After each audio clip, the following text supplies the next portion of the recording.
Hello everyone, or no one. Welcome to my course on data structures and algorithms. And as the name implies, data structures are just a way of structuring the data, and algorithms are a way of manipulating the data. So to first understand how data structures work, we're going to be discussing how it works in terms of the RAM inside our computer. So within our computer, we'll have these sticks of RAM, or if you're a gamer, they'll probably look something more like this with a flashing light. And this is basically random access memory, RAM, RAM. To simplify things, I've created this little block of RAM. Every value we declare will have one a value and one an address.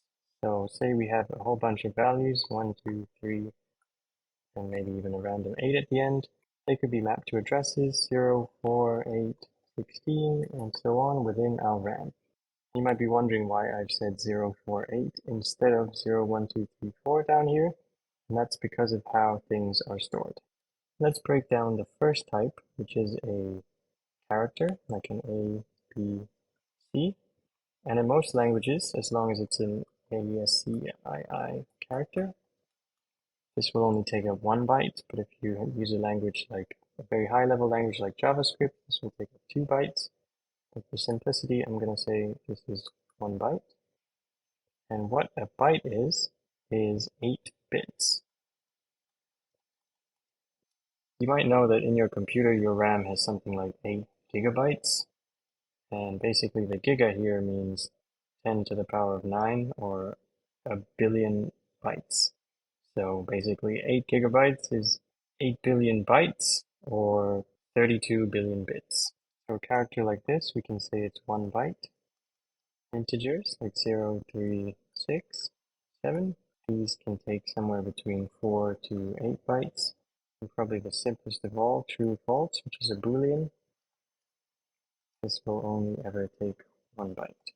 And I should clarify here that this is 1 to 2 bytes, depending on the language. So let's say we are using a high-level language. So we're going to use JavaScript for this example, and in that case, we're taking these. Let's assume we wrote somewhere in our code const char equals a. So then we store this in our RAM, so we have a value a, and this could be anywhere in the RAM, but this will take up 2 bytes. So let's say the RAM is completely empty right now, so this will go to address 0. And somewhere else we write const num equals 2.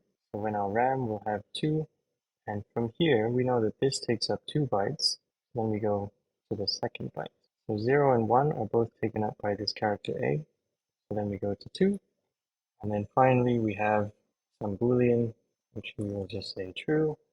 So then the Boolean, I'm just going to put B here. Since this is taking up 8 bytes, we now have to go to 10. And this will only ever take up 1 byte, so whatever we declare next can go on address 11. I know all of this is quite hand-wavy, and I've kind of said this can either be 2 or 8 or 1 or 4. It's all over the place. Every language does things differently, so I can't really generalize. And you might even see some languages have support for different things, like you can declare an integer as a uint 32, so this takes up 32 bytes. You can declare it as a uint 64, so it takes up 64 bytes. This isn't so important, and I think you should just roughly know how much it takes up in your language that you're using. I think more importantly is understanding how arrays work. So we're going to declare a simple array, say const my array, and we're going to do an array of integers, so it's going to be 0, 3, 6. So up here, we then have to write 0, 3, 6, and since each number takes up 8 bytes, we're going to do 0, 8, 16. And one very important thing about arrays is that this has to stay in order. We can't take this 16 and actually just map it to 32. And we call this contiguous. All arrays have to be contiguous, which just means that this sequence is in order. And this also means that arrays are the most simple thing to understand within RAM because, as you can see here, it's going to look exactly like how you declare it in the code. Then if I was to add another number, say 9, it wouldn't be valid for me to jump to 32 straight away because there's obviously a missing block here, 24. So the 9 has to be at point 24. And you might be thinking to yourself, what if I just did something else, const char equals a?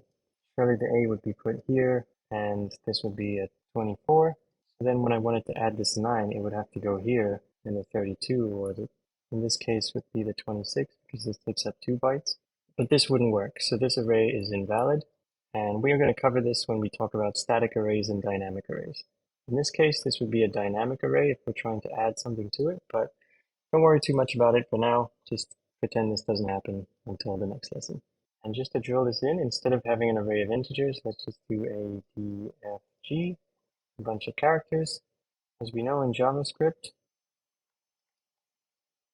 the characters take up 2 bytes, so this would be 0, 2, 4, 6.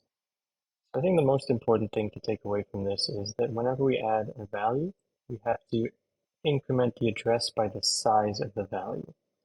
So in this case, the size is 2 because it's a string, so we increment the address number by 2. And I know this was a lot of theory, and we're going to go into more practical further on in the course, but the theory is very important, and you might get asked this in interviews, as I once have before.